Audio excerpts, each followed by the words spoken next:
When a riot breaks out in a prison, the balance of power suddenly shifts, and some of the deadliest criminals take control. This chilling spectacle has been occurring in U.S. prisons for hundreds of years, and some continue to haunt the areas surrounding them.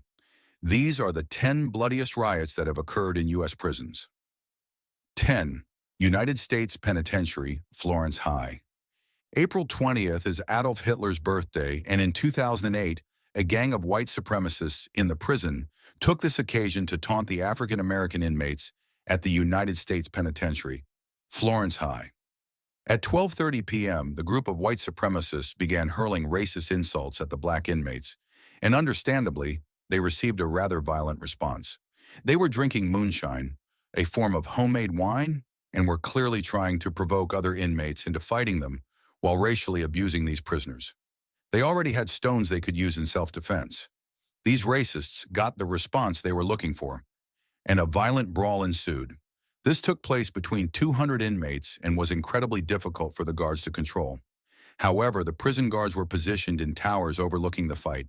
At first, they fired what they called no-man shots, in which they shot into the air, hoping that the sound of gunfire would make the inmates stop what they were doing. These shots had little to no effect, and the riots continued. Some inmates received repeated orders, which they refused to comply with. That day, the police shot and killed 2 inmates. The riots are remembered with bitterness. The mother of one of the inmates claims that her son was not a white supremacist and maintains that many prisoners are forced to adopt these beliefs out of fear and intimidation. She said, "He is not a white supremacist, but I don't know what happens in prison. From what I've heard, when you're in high security, you are who you have to be to survive." She also wanted to know why they specifically shot her son. Besides the 2 inmates who died, 5 others were only injured. These inmates were shot in the feet, while her son was shot in the chest. She told the Denver Post, "I think they want the public to believe it was justified, but I don't see how a killing is justified. Why not shoot them in the leg?" And the plot thickens. Her son was white, while the other was black. To this, she responded, "It almost seems like they were trying to send a message to those gangs in there. They took out a black guy and a white guy." 9. Montana State Prison. This is a riot, and if you want to live, Cap, do as I say. These are the words of Jerry Miles, the instigator of a brutal riot at the Montana State Prison in 1959. Before the disturbance, Miles was already a powerful figure in the prison and had been nicknamed Little Hitler. He befriended inmates Lee Smart and George Alton, a prisoner who could provide him access to gasoline. Alton had smuggled gasoline from the garage and had a large quantity of this fuel hidden inside a container in a cell. At 3:30 p.m. on April 16, 1959, a guard named Gus Burrs was patrolling in cell block 1 when he turned to open a window and heard someone shouting his name.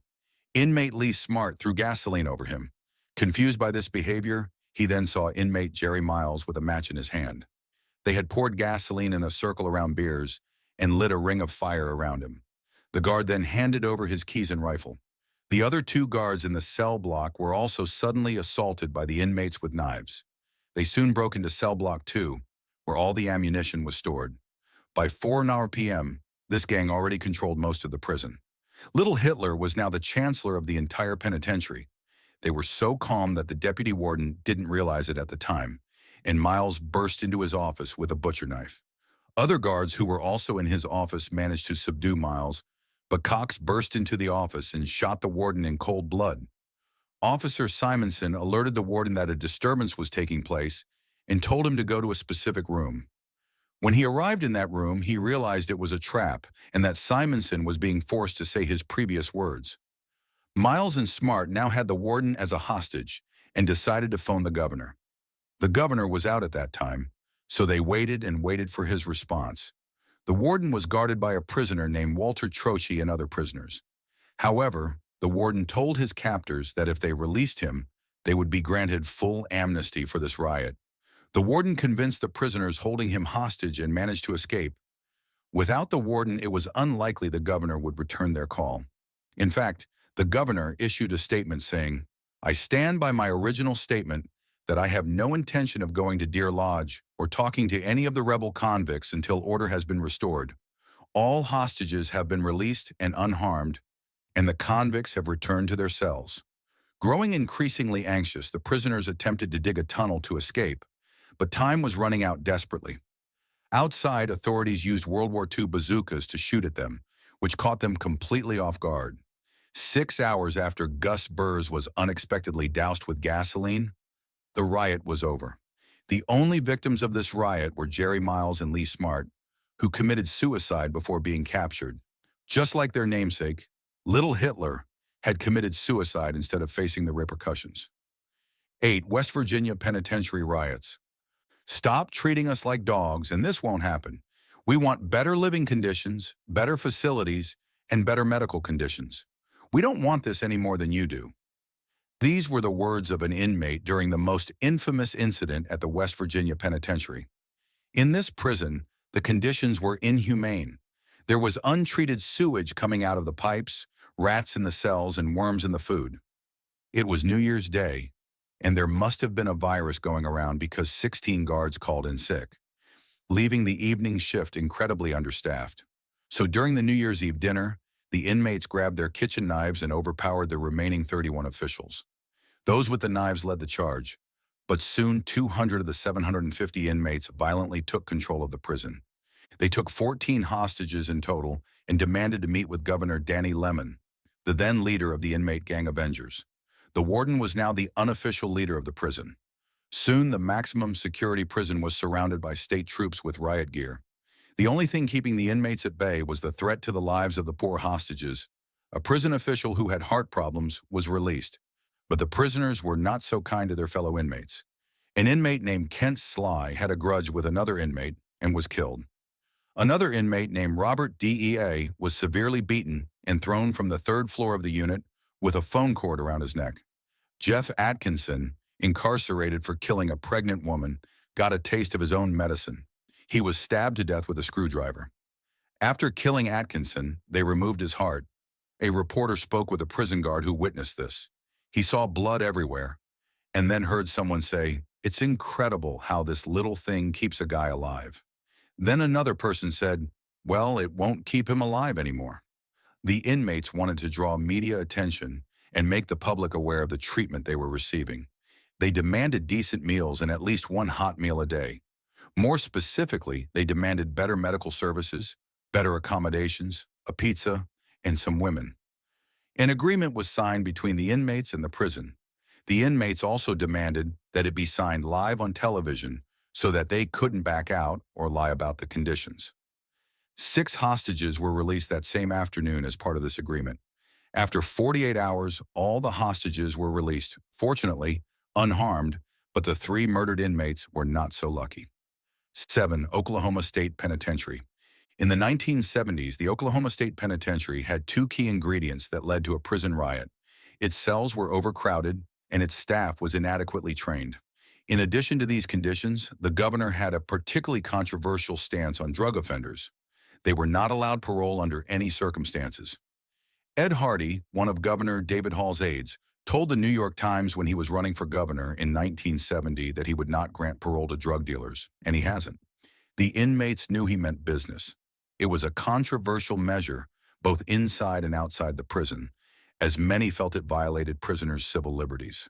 This cocktail of bad conditions at the prison finally reached its breaking point on July 27, 1973, at 2:30 p.m., when some inmates stabbed 2 prison officials in the dining hall, leaving them severely injured. 2 other officials intervened but were overpowered and taken as hostages. Lionel Johnson, a cook working at the prison at the time, recalls, "I didn't know what was going on.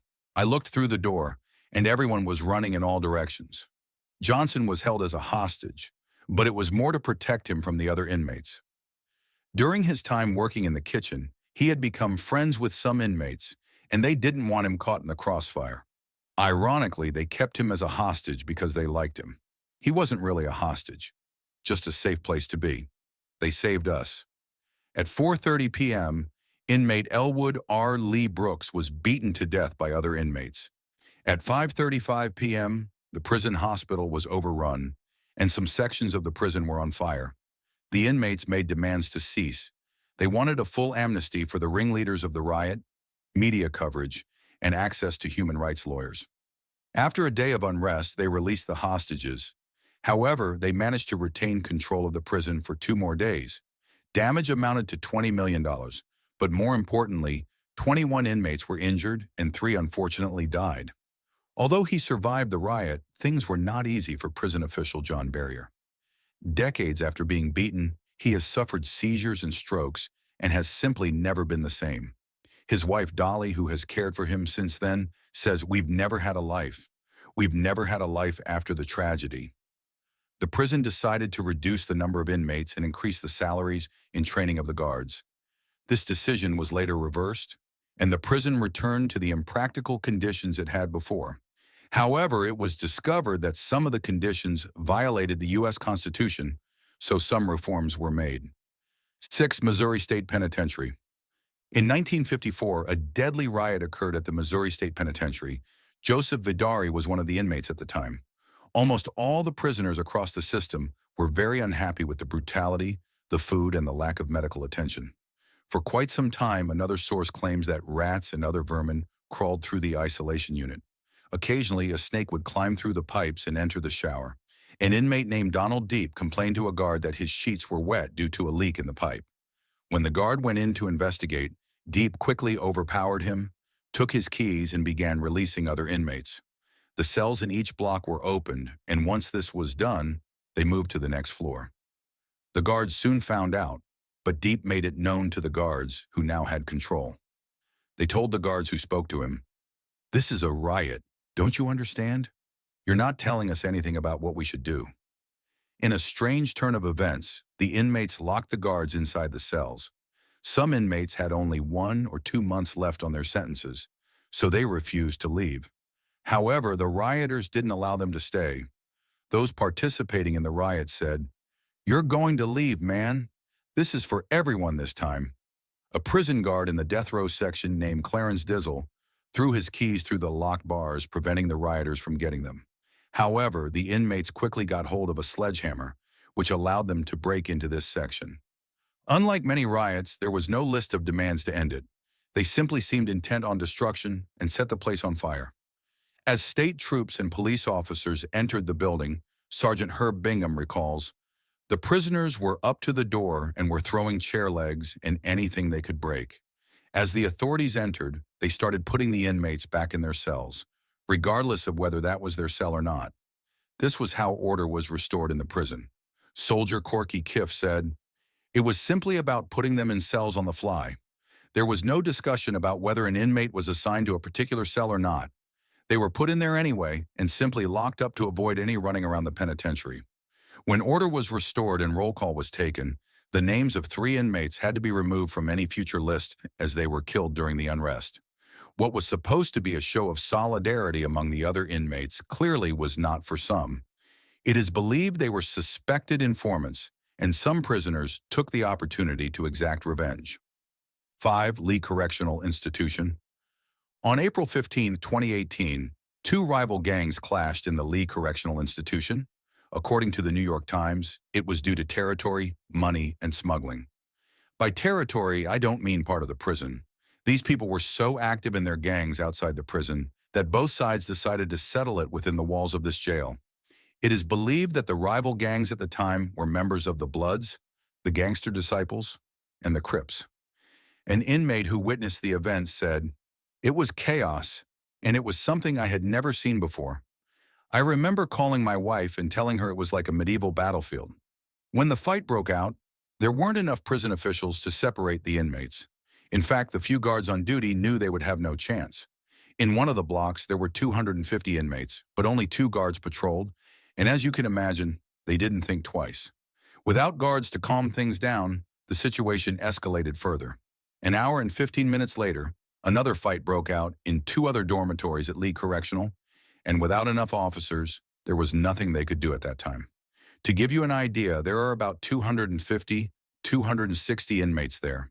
The fact that this prison was located in a rural area of South Carolina meant that the SWAT team took longer than usual to arrive at the scene. One of the factors that influenced the riots was the existence of mobile phones, which allowed the gangs to stay in constant communication with each other. The prison even considered jamming the mobile phone signals throughout the prison, but realized it could be dangerous in emergencies. Finally, the SWAT team arrived and broke into the dormitories one by one, regaining control. But by then, the damage was already done. The United States witnessed its worst prison riot in 25 years in South Carolina. 7 inmates had died, and more than a dozen were injured after a riot erupted inside a maximum security prison. An inmate who witnessed the incident said he saw bodies stacked on top of each other and that the prison officials did nothing to stop the violence or help the injured. The inmates had used this freedom to kill other inmates, and since it took 7 hours to control, they were lucky there weren't more victims. 4. Lucasville Prison Riots. In 1993, tension was palpable at Lucasville Prison in Ohio. The place was incredibly overcrowded, there were racial conflicts among inmates, and the new warden had imposed restrictions on inmate movements. The last straw was when Muslim inmates were subjected to a tuberculosis test with an injection containing alcohol, something prohibited by their beliefs. A fight broke out, and then they attacked the prison officials and took control of Cell Block L. A riot ensued with 3 incredibly strange bedfellows joining forces: the Aryan Brotherhood, the Black Gangster Disciples, and the Black Muslims. On Easter Sunday, 400 inmates took one of the 3 main cell blocks. What happened next has haunted the area ever since. Retired Ohio Supreme Court Justice Paula Murphy wrote, "The Lucasville riot was a totally ugly affair, a public display of the worst humanity has to offer." In the initial phase of negotiations, the prisoners were not taken seriously. They threatened to kill one of the police hostages if their demands were not met. Before any agreement could be reached, one of the prisoners wanted to demonstrate how far they were willing to go. Prison official Robert Vallandigham was strangled by other inmates, and when he was dead, his body was thrown into the recreation yard. Another 10 inmates were killed, most of whom were suspected informants. Representatives from the Gangster Disciples, the Black Muslims, and the Aryan Brotherhood met to discuss their next move. To stop them, the police cut off electricity and water supply, which at least made things difficult. They needed to know this is a maximum security institution. We have to maintain the institution's security, and we will listen to their demands, but our priority is to get our staff out. The rioters made 21 demands that would force them to stop, and after 11 days, they agreed to these conditions. Demand number 2 was that disciplinary and penal procedures would be administered fairly and impartially, without bias against individuals or groups. With the prison now under control, this part of the agreement was violated. 5 inmates, known as the Lucasville Five, were sentenced to death later. Bowman Shakur was also sentenced to death because he was the leader of a certain group and had very little to do with the riot itself. According to human rights lawyer and civil rights activist Stoughton Lind, once the surrender was negotiated with several inmate spokespersons, the state of Ohio turned around and started building death penalty cases against those same leaders and spokespersons. They didn't care who had actually done the things. They wanted to catch the leaders so that no inmate would ever have this idea again. 3. Colorado State Penitentiary riots. In Colorado in 1929, one of the bloodiest prison riots in history took place. Wall Street had just crashed, and the Spanish flu was spreading. It was an incredibly intense time for the United States, and Colorado was no exception. At that time, the Colorado State Penitentiary was filled with poorly paid and demoralized prison guards. The guards also had no systematic training or discipline for emergencies, and it was today that these deficiencies would truly be felt. That morning, Warden F. Crawford had just dropped off his son at school and was heading to the penitentiary. At 8 a.m., he saw the inmates sweeping leaves and performing basic tasks. That same day, Jimmy Pardue and Danny Daniels set up their prison escape. Pardue shot 4 guards. 3 of them died on the spot, while 1 later died in the hospital from his injuries. Holding 11 guards hostage in Cell Block 3 for nearly 12 hours, the 2 started a riot. Daniels forced Crawford to listen to his demands for release. However, Crawford sent in the National Guard. When Daniels saw that his demands were not being met, he began killing the hostages one by one. Throughout the night, the National Guard tried various tricks to end the violence. Even when Daniels and his prison accomplices detonated explosives, the outer wall of Cell Block 3 did not collapse. The person who agreed to detonate the bombs for the police was none other than a Catholic priest. The hero of the dynamite attempts was a Catholic priest, Father Patrick O'Neill, who brought the bombs to the base of the wall under fire from machine guns. Around 4 a.m. on October 4th, as the police fired tear gas at the area, Daniels, seeing no other way out, shot Pardue and two other collaborators who were acting as hostages before turning the gun on himself. The New York Times described Daniel and Pardue as two desperate criminals possessed of reckless courage, determined to escape or die trying. 2. The New Mexico State Penitentiary riot. In February 1980, some inmates were getting drunk on homemade alcohol brewed in the prison kitchen and smuggled into the cells. When the alcohol touched their lips, they remembered better times outside the prison walls. Now they were in a prison that had been rotting since its construction in 1956. It had a capacity for 900 inmates, but that didn't stop the prison from housing 157 inmates. As the beer entered their systems, they became quite loud and angry. But eventually they came up with an idea. As the former inmate told the news, "Look, when they come to count and leave that door open, we're going to jump them and take this place." As planned, 3 prison officials came to count and left the door open. So the inmates seized the opportunity. It wasn't about tying them up and telling them to be quiet. It was about a level of torture that one would expect from some of the most deadly criminals in the state. Well, they're dragging him, putting a leash on him like a dog. He's on his knees and they're kicking him. These inmates quickly overpowered the prison guards and held them hostage. The inmates took control of the maximum security section, and this was good news for some inmates, but bad news for others. Instead of being run by the guards, this block was run by inmate gangs. Apparently, some inmates were tortured, mutilated, and burned alive. Others were killed due to various grudges against fellow inmates.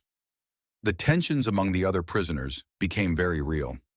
There are people running around stabbing others just to see what it's like to stab people. There are people stabbing dead bodies. It's madness. When the police arrived, the inmates not involved in the chaos found themselves in a difficult situation. They wondered if surrendering to the police meant admitting guilt. Would they be treated kindly by the guards they had just humiliated? What can you do?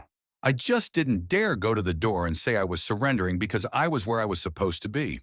And if they wanted their prison back, they could come for it whenever they wanted. In the end, there was a surrender. The violence lasted 36 hours, and it is estimated that 33 inmates died in total. The fact that there isn't even an exact number gives an idea of how disorganized this prison was. Despite the high number of deaths, this riot wasn't enough to claim the top spot. Brace yourselves for what comes next. 1. The Attica Prison Riot. At Attica Prison in Buffalo, New York, inmates received 1 roll of toilet paper per month and 1 shower per week. If they asked for more toilet paper, they were beaten by guards. If they complained about this in any of their letters home, the letters were torn up and thrown away. This was something white prisoners had to endure, but for black inmates, it was much worse. An inmate said, "It reminded me of the things I heard about plantations during slavery. They treated us like we weren't human." The tension simmered beneath the surface, and it was only a matter of time before the inmates had had enough. On the morning of September 9th, 1971, this prison would never be the same. In the center of the prison was a place known as Times Square, which had a defective door. By breaking this door, the prisoners gained access to almost the entire prison. But most importantly, all the prisoners in the jail could work together. With the riot underway, the prison security rushed to counter with tear gas and machine guns.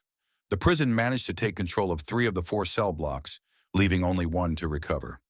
281 inmates now occupied an outer area known as the Yard D and took 39 prison guards hostage. Guard William Queen was thrown from a second-floor window and died in the hospital from his injuries. He was the first victim, but by no means the last. The prisoners agreed to release their hostages with the following demands. They wanted better living conditions, they didn't want their mail censored, and they wanted more phone privileges. On September 13th, the negotiations had reached their breaking point. State police and prison officials launched a raid on the area. A barrage of bullets spread across the yard, killing 10 hostages and 29 inmates. Another 89 were seriously injured. The police claimed they had to act because the inmates were slitting the throats of the hostages.